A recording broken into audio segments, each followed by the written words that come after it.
Okay, so today is a little bit of an impromptu video, obviously. Um, I was working with my service dog yesterday in the rain to get him used to the fact that life goes on even when it rains. And a very nice woman was talking to me at Rite Aid, and um, she asked if I had any YouTube videos, and I said, well, yeah, I do. Um, and I'm working on making a medieval dress currently and trying to do that for like the first time ever, trying to show how somebody who is disabled and has, equipment can sew and look nice and wear dresses and all sorts of stuff. So, I don't know how long ago it was that I did my last update on my YouTube because the last few months have been crazy.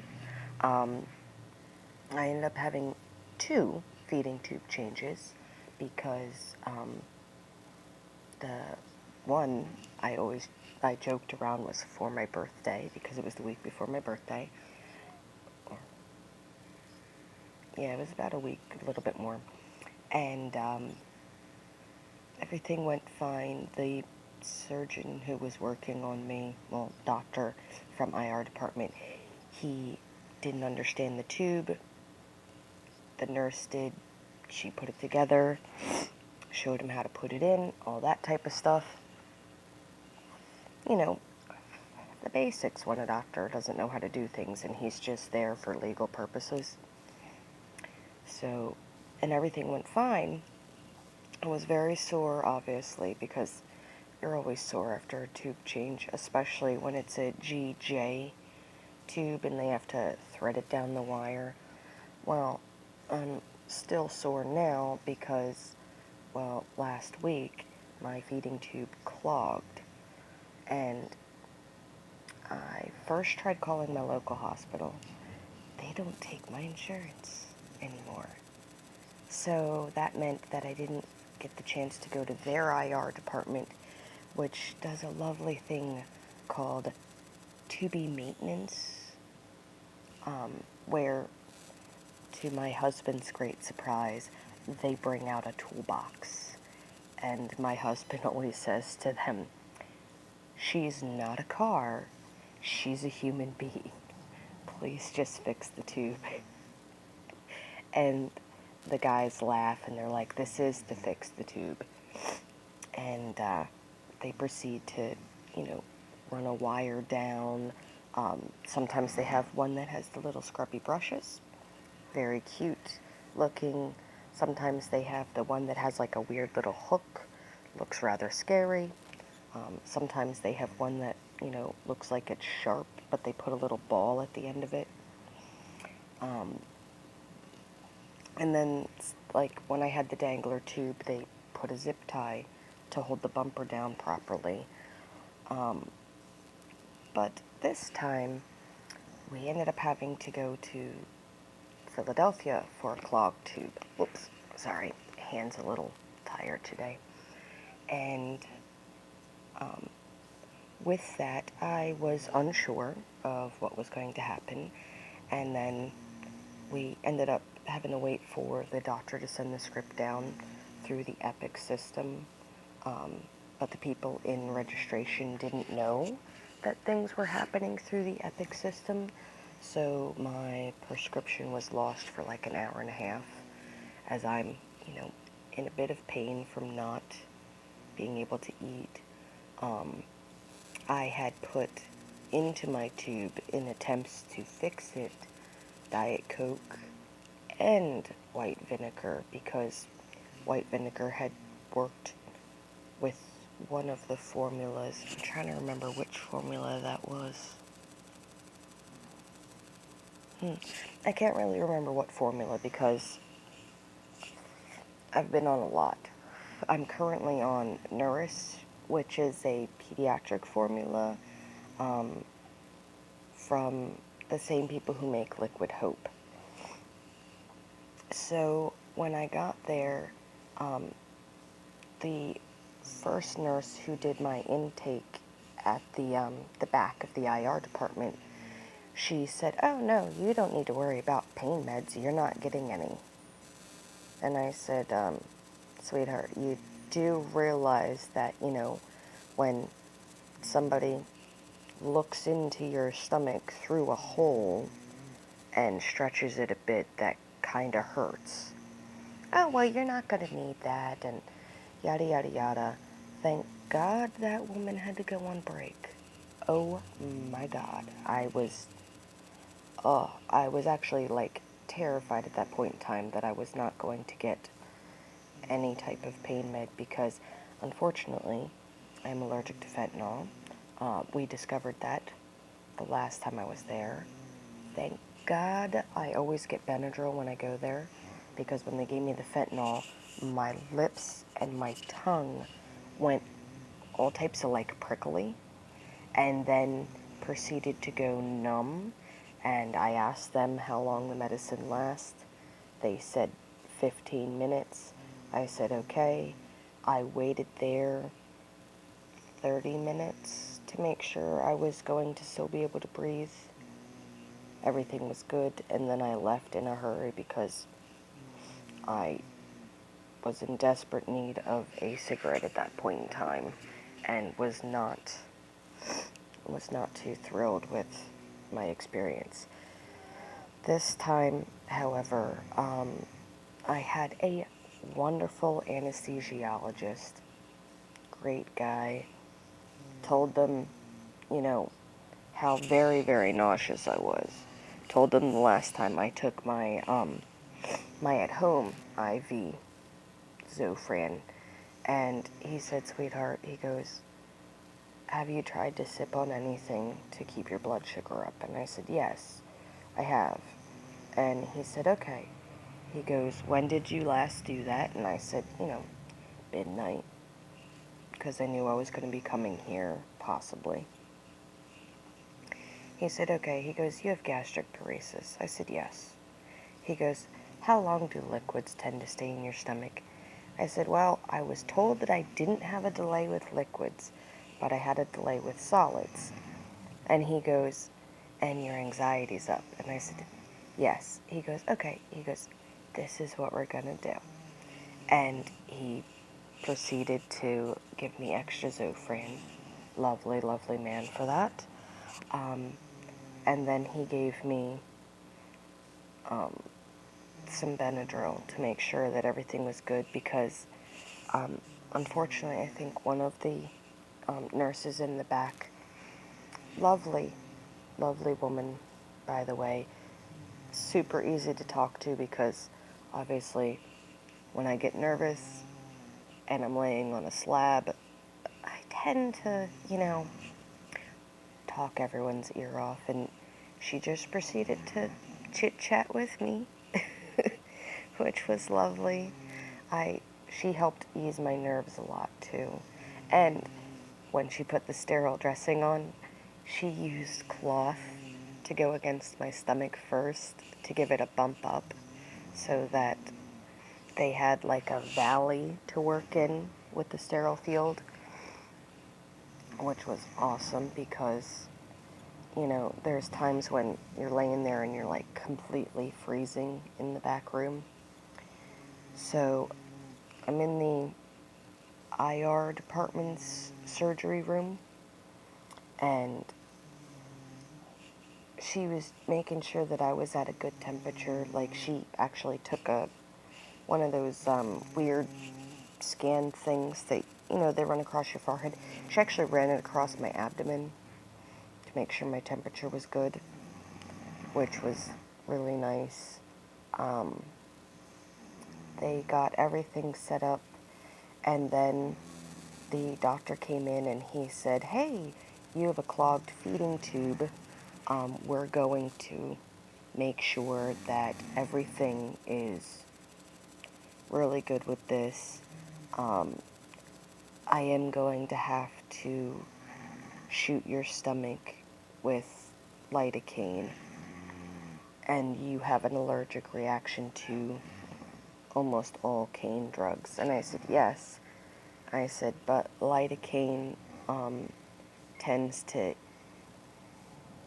either not work or work very little. So the surgeon was awesome and proceeded to take 2 full syringes of lidocaine and shoot my stomach up.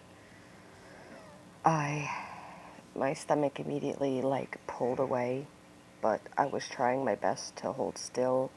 My right arm dislocated because I had to prevent it from moving because I was completely under the sterile dressing. You do not take your arms out from where they are placed. So my right arm contorted and my elbow dislocated.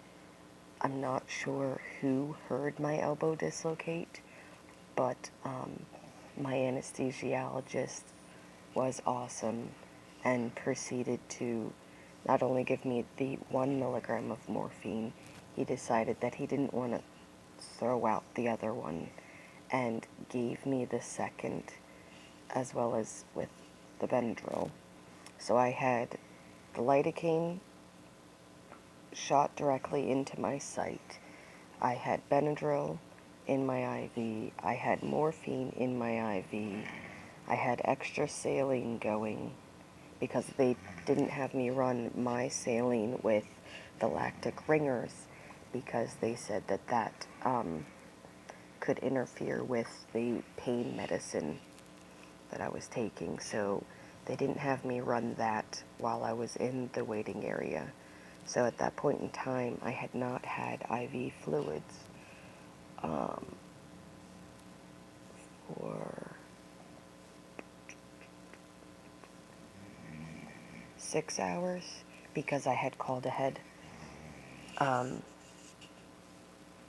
9:40 is when I got into the Uber and called ahead to GI, and then it was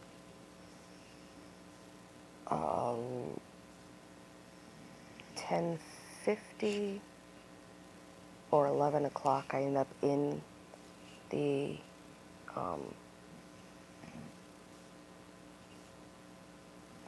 trying to remember what it's called now. Stupid brain fog. It's the place where you get your bracelets when you go in and you have to get you have a bracelet, you're theirs, at the hospital. Cannot remember what it's called. Oh well, somebody will put in the comments or something what it's called. And then after I was in there, I had to wait for the script to come in because they made me a patient but didn't have the script because they looked in the wrong place. So anyhow, I'm on the table. He gave me all of that stuff. And then they said that they had to run the guide wire next to my existing tube. And sometimes the guide wire is a little rough and it makes a divot in the channel. So they said sometimes it can rip the existing stoma. And that's why they gave me the medicine they did. So I understood. And I'm laying there. And then all of a sudden I start feeling the pressure. I said that I started feeling the pressure. And then at some point in time, I felt something really uncomfortable and painful. So I said, not very nice English word. The surgeon, not knowing that I had already told everybody else that I say that because at our home hospital, they don't separate the pediatrics. So I choose to not give little people new words. I say not very nice English word. So the surgeon says to me, oh, you can say it in Spanish. And I'm like, and the anesthesiologist is like, no, dude, I'll explain later. She's a frequent flyer. We know her. It's all good. So they had to replace that. And it it was rather uncomfortable, but this surgeon was amazing. He, like, I have never had to have a guide wire put in so quickly. And he put it in the front of the other tube, the guide wire, so that as he took the pictures, he had it press against the existing tube to follow it completely down. And then on top of that, you know, normal stomach problems were going on. So we had to kind of push through and make a space for the new tube in my jejunum. And that was by a little bit of forced water into the new tube. He did lose, as he was doing this, the phosphorescent piece that normally would get injected to the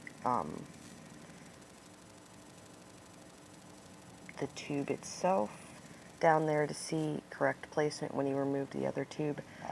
But because he was able to just run the wire back through that, because they had another wire, well, it wasn't really run it back through, it was another wire in the existing tube at first, but they took that wire out because that guide wire wasn't as stiff as the one that they had to thread in because of going next to the tube.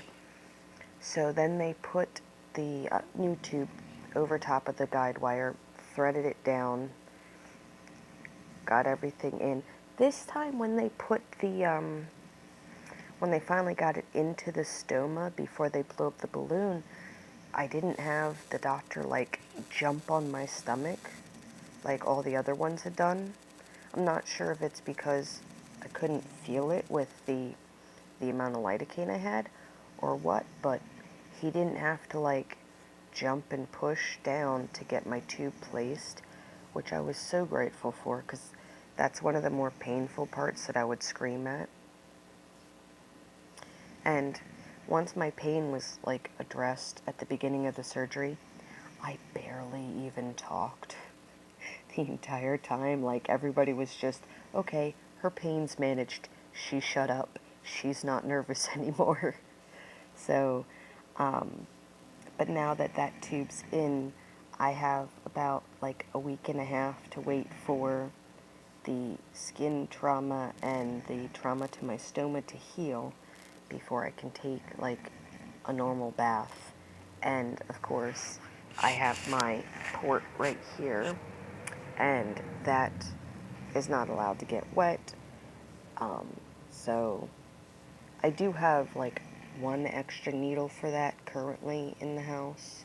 I actually have to call my supplier and get some more needles so that in case of, you know, bad weather days and things like that, I can remove my needle.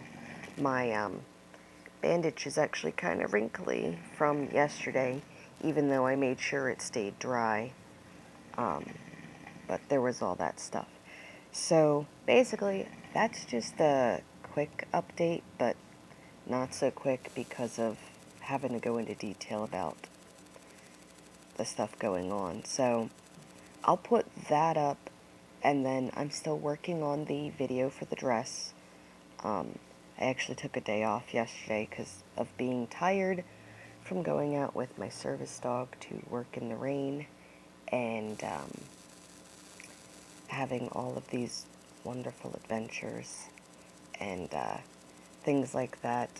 A bunch of people keep telling me how positive I am, and sometimes I see it, and sometimes I really do get lost in how sucky some things can be. So, alright. Thanks, guys. I hope you guys keep smiling, and I hope if it's a medical secretary watching this, I hope you don't get yelled at today, because I always say that when I end a phone call with any medical staff member. It makes their day happy. So, alright. bye, and hopefully I'll be putting videos up more regularly now.